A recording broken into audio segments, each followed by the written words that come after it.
Welcome back to our friends and visitors, and thanks for joining us again for our daily English news edition. I'm Daniel Cook, your host, reading a translated version of the top stories prepared by the Aura News journalistic team. Today is the 8th anniversary of Kosovo's independence, and the political parties were very much divided in their celebrations. At the official state ceremony, President Yahiaga addressed the people for the last time in office. Today is a celebration for everyone, she said. We need to work harder to demonstrate that we can change the present without violence. Usually the celebrations join people together through dialogue, ending the misunderstandings. Now is the time to leave our divisions behind. Now is the time for state building, which depends on all of us. We are not afraid of the future, we create it. On this anniversary, we should stand together again in order to open a new chapter, said the president. The state leaders of Kosovo paid homage at the grave of Ibrahim Rugova, who is called the architect of freedom in Kosovo. In 8 years of independence, Kosovo has been recognized by 111 states. 5 of the EU states have not yet recognized Kosovo: Slovakia, Greece, Cyprus, Romania, and Spain.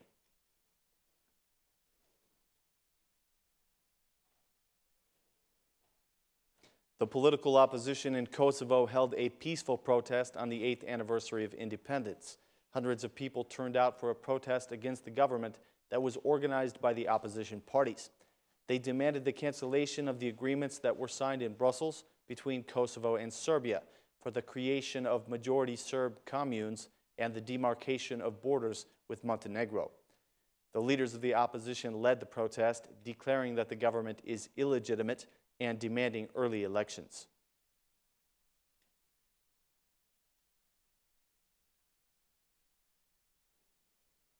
The companies that were competing for the development of the free economic area known as Spitalla have been disqualified.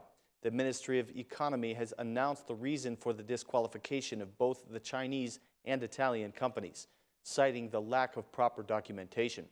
The Spitalla Free Economic Zone has a surface of 500 hectares and would have been given as a concession for 90 years to the winning competitor. When the companies were submitting their offers, the Chinese company drew attention because it offered an investment of $1.5 billion and the opening of 90,000 jobs.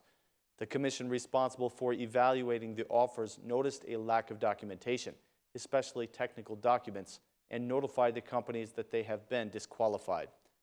The development of this free economic area is expected to attract around €1 billion in investments. The goods that were to be produced in this area were electronic and mechanical parts and domestic appliances intended for export. The investors who won the bid for the free economic zone would benefit from a reduction of income tax by 50% and the removal of social insurance obligations for 1/3 of their employees. The government has also announced that 2 more free economic areas would be made available, one in Vlora and the other in Koplik. The Commission of Evaluation is expected to determine whether there will be a new race or not.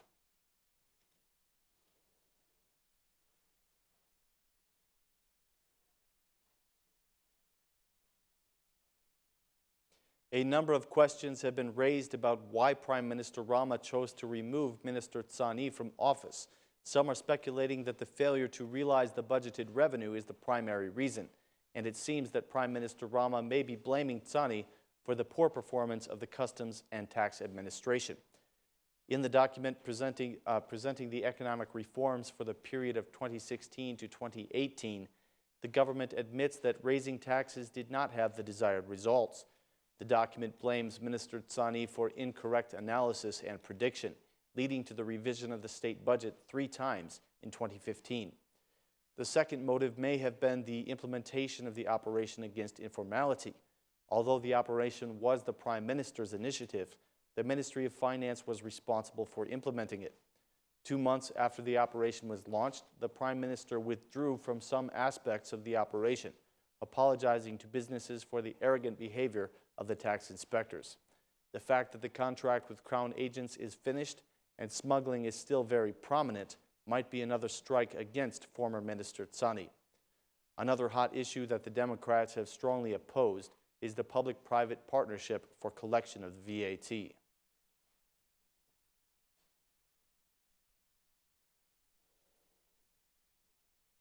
The Democratic chairman Luzim Basha commented on the recent changes in the government today. According to Basha, the VAT concession was the main reason that Prime Minister Rama dismissed the Minister of Finance, replacing him with Arben Ahmetai.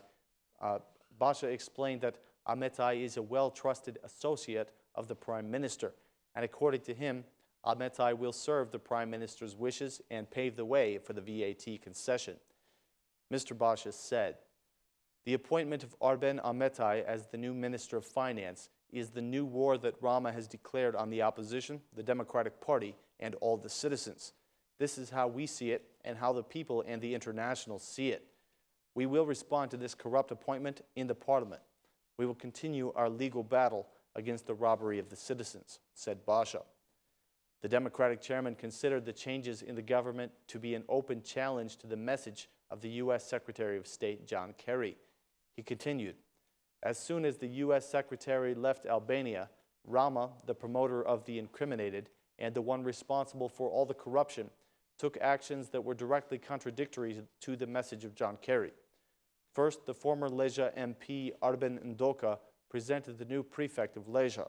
And secondly, Rama appeared in public with Elvis Roshi in Kavaya," said Basha. He said that the Democratic Party will continue with its political and legal battle to show the Albanian citizens how their money is being stolen.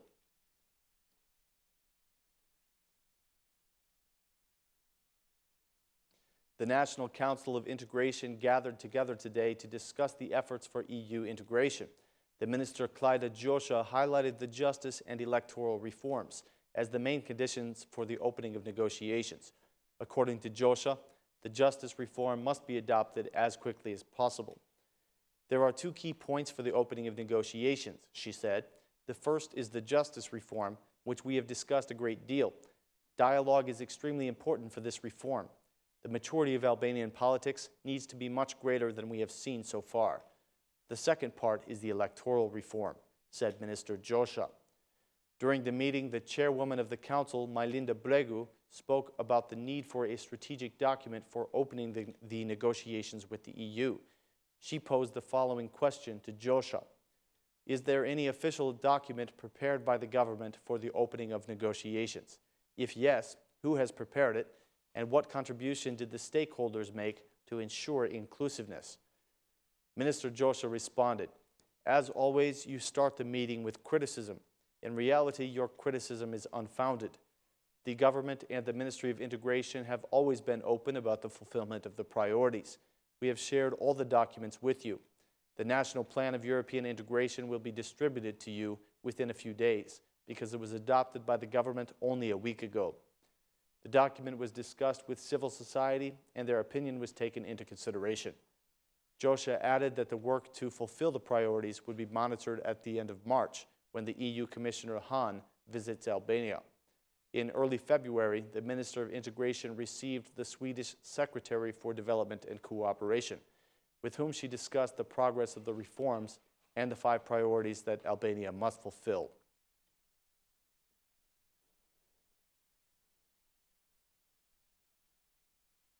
The municipality of Tirana has begun the construction work on the small ring road, preparing it for bicycle lanes, pedestrian lanes, and bus lanes.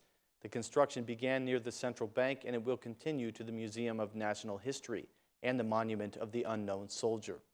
Mayor Veliaj was present today for the start of the project and he made the following comments. "Tirana is now officially an open construction site, not only in the changes that are happening in social infrastructure like schools and kindergartens, but also in the road infrastructure. There will be lanes dedicated to bicycles, buses, and pedestrians, so they can have the same right of way as the vehicles. We asked the company to accelerate their work and finish the small ring road before the deadline, so that we can start on the project for Skanderbeg Square. I know that every good work is criticized, but do not pay attention to the critics. We are doing the right thing," said the mayor. He expressed his conviction that a modernized and quality city can only be achieved by focusing on hard work.